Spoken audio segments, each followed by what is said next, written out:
David Lundqvist. Gosh, I'm sorry, but buddy, I'm gonna give you that name. Hopefully you don't be offended. Okay, so we have the speed mob list that we're gonna go over. This player went 4-1, losing one game.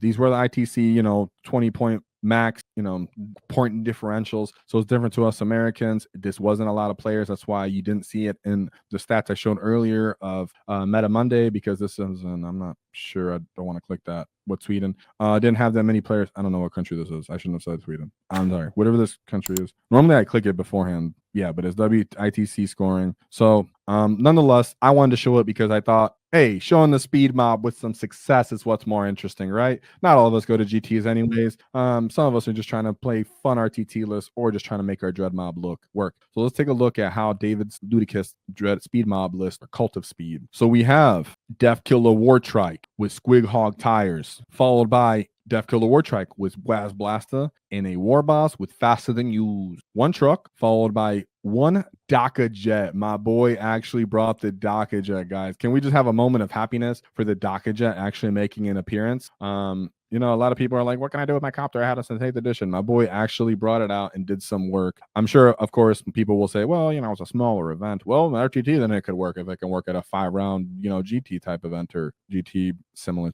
So this is more of the voluminous plane. It's more of, each attack scores the critical. It does have a rapid fire and sustain. It is twin link, doesn't have great AP. A lot of the time, I think this is very much because you can see he doesn't have the mech to try to get a +1 to win. Could be that he just has the positioning. He deemed that it was just enough points at 135. If you're out here, David, let us know how you use that DACA jet, as I'm sure a lot of us would be very curious as to what it did or didn't do for you. Then we have the very necessary, very important 3 max unit of Deffkoptas. All of them had 6 rockets, 3 units of Gretchen, minimum size units. I do like that. I think 1 can work. 2 feels way better for screening. 3 gives you the option of, I can still screen. I can stop melee pressure. I can reserve one of these grout units. I can stop my whole backfield from all these 3-inch deep strikes, or not 3-inch deep strikes, but I can stop my whole backfield, reduce the 3-inch deep strike capability, and significantly completely diminish the 9-inch deep strike capability. So I'm not against 3 grats. It just comes down to I got the points. I find the key spot like 2. 1 unit of commandos. I did a speed wall list video recently, and I brought up the commandos in that one too. I'm saying it again, boys. I think it's because you just need the commandos for the fact that you need the board positioning. You have huge bases. You're easy to get move blocked. And they're really the only ones that can stop to do what they do, because a scout simply can he still has to deploy in your deployment zone, still getting in your way. He still can get denied by infiltrator, still getting in your way. So having an infiltrator unit really makes it so you can position, stage, and let your reserves come in, let your other stuff position and deploy safely. 3 unit of Megatrack scrap jets. In this case, I always talk about skirmishes. Skirmishes are units that get in little fights for sub 100 and we'll say 25-point values, right? Looking for trades where I kill this thing, it's equal or more points than me, or I kill this thing and then of equivalent points and something else kills me that costs more points, I'm able to now kill that thing. These are what we mean with trades. That's how I look at Megatrack scrap jets. What makes them better for that is that they actually have the capability to do the mortal wounds, and they have the capability to spike damage because they have a bunch of damage 3. He brought 3 of those. And like I'll talk about in a second. Then we have the knobs with faster than use. I always say because you need the respect. You just need it, my boys. If you're I'm not going to bring any melee or punching. People are going to just stat check you in the mid table and just not respect you, of course. And I think when you're really killing something tough in Cult of Speed, even if you bring all the Deffkoptas and you pop all the straps, 2 different units with straps with sustain and lethal, still not reliably killing stuff that's high toughness with 2 up armor saves. You need that combined arms factor like from knobs to come up and finish it off. Interesting to me was only 2 units of Warbikers, and 1 is not even a full-size max unit with the Deffkilla Wartrikes. Found that super interesting. I think Waz Blast is a way better enhancement than Squig Hog Tire, so I'm subject to believe that the 3-man unit was for the Squig Hog Tire. Don't know that for a fact. Could be the other way. But I like to see this list. And when I did my video, just did it way, before I seen any of this, I like that it kind of reinforced a lot of things that we discussed and we're starting to understand as a community about the Cult of Speed. Like I always say, this channel isn't about me, my necessarily direct glory, or I'm Art of War, never listen to me. It's about that I'm adding and putting together the generalizations, the consensus of all the competitive orc players in the community, the casuals, my own understanding, information and studying I do, and then I bring you this. And this is showing we're on the right page, boys. Cult of Speed has its way to play. You got to stick to a couple fundamentals here, like our boy did, which you need some punching, you need some skirmishing, you need some infiltrators a lot of the time. The plane was the really thing that was interesting to me, right? Plane was interesting. I love that. Today's sponsor, Baron of Dice. So Baron of Dice has great dice. They have actually enabled us to give these dice out for our paint competitions. So I greatly advise that you go out there. We have a link in the description for 5% discount. That's, of course, because nobody likes taxes. Shout out to Baron of Dice because they are actually customizing orc dice just for us that you guys will be able to get a hold of, and they look exceptional. So shout out to Baron of Dice. Really appreciate you guys, and I really do suggest you get them. I love the actual texture these dice have. Beautiful, beautiful, beautiful. So let's take a look at his win path.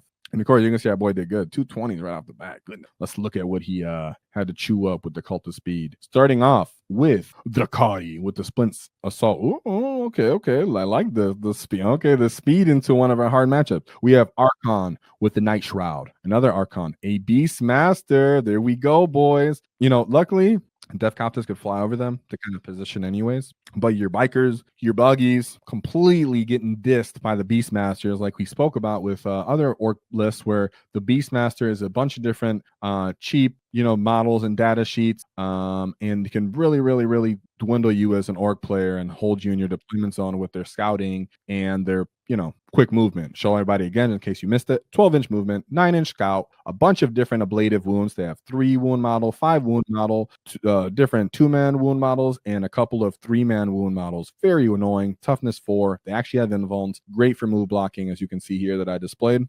Got to be aware of that. And that's why infiltrators are so important when you're running something like a Cult of Speed. Simply, this comes up, you're not moving half your army. We have Lilik Helsbrach, a Cabalite warrior squad, a witch unit, followed by 2 raiders, 4 venoms, a Chronos, a unit of incubi, 2 mandrakes, reavers, and then 3 scourges, 1 talos, and a death jester. What I will say here is I love that the fact that Cult of Speed was able to combat one of our crappy, annoying matchups, and that very much does come into play of if you can kill Drukhari transports, guys, these dedicated transports, if you have the tools on your list and the capability to kill them on your list, and you actually have the moments to kill them, set yourself up to kill them, this is how you got a Drukhari army. Immediately go for their transports and kill them, which in this case, you actually have the correct units because Deffkoptas have actual profiles into Venoms and Raiders because they're not overly our toughness, so they wound a little better. They have the volume to get chewed up by even our buggies can get lucky. War bikers can even get lucky with twin linked and only 1 AP to damage and chip these. Our armed units all have enough speed to kind of position and move.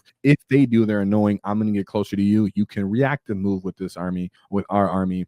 You can pop invulns when they decide I'm going to put these lances into your Deffkopters. Pop 4 up invuln. All these guys are 4 wounds. You're going to lose damage if you don't drop at least a 4 on every one of those D6 damages, or I think there's D6 plus 1 or something for the damage, but you get what I'm saying. That you now start a blading wound. So sure, he might wound you with 4 dark lances. Pop that 4 up invuln. You make a couple invulns. He rolls his damage. Only kills 1 Deffkopta. That's exactly how that can actually swing the game too. Love to see that. Of course, infiltrators help with the mandrakes too. So surprisingly enough, like we talked about with Dread Mob, here again with Cult of Speed, they actually have tools to counter some of our harder matchups. Not going to say it's always going to happen. Definitely in the hands of the right pilot, though. And my boy was definitely the right pilot to put up 20 points on that list. Then we have his second matchup, the Blood Angels, or in this case, the Blondie Angels. That's what he called them. We have a Gladius Task Force. Orcs definitely like, it's not Orcs. Blood Angels definitely like to be Sons of Sanguinius going into Orcs. We have Commander Dante, La Martis, a sanguinary priest with a jump pack. I'm not going to go too much over this combo because we know that this actually got released today, their new rules, so we're just going to hit this real quick.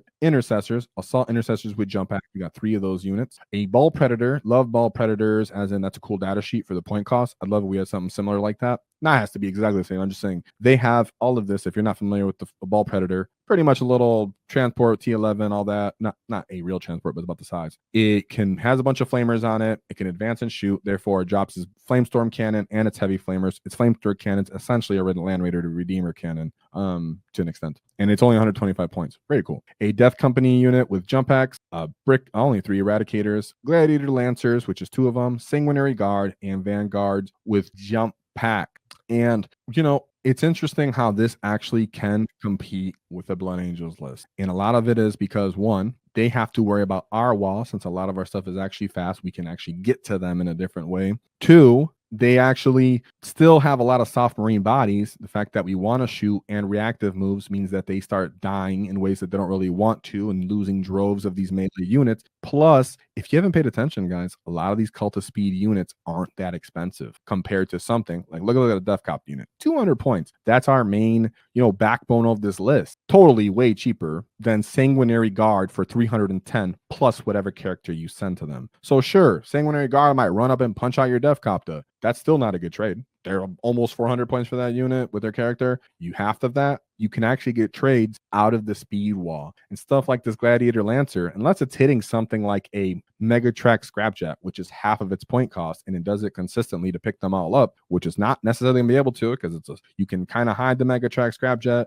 And even if he does kill, it's half the point. Not having good trades here, not killing Deffkoptas efficiently here, not killing bikers really that well here, not good targets again. And it's just funny to see that. And we've seen this with other, with the one WCC list, I think it was, or ATC list of Orc players, they overcame Blood Angels as well. Plus, normally these jump pack Marines, when they're Sons of Sanguinius, they can get up to that strength 6 that really will help kind of in some of these things. They're not getting up to strength 6. They're strength 4. They're not killing our bikers well. They're hoping to get spike mortal wounds and punch out our buggy. And then you still have the good old reliable big old unit of knobs to run up and punch out one of these problematic units that they also have to respect. Not to mention, like I said, the Blood Angel player knows that you have WAAAGH, advance and charge. You're in a transport. Only his Lancers are going to pop that reliably, and then he has to charge you with that. So he has to set it up. You know that everything's coming to stop that one unit in this matchup, how important that War Boss unit is faster than you in this moment, because you can let them know, I haven't WAAAGhed yet, but I can move this truck, get out,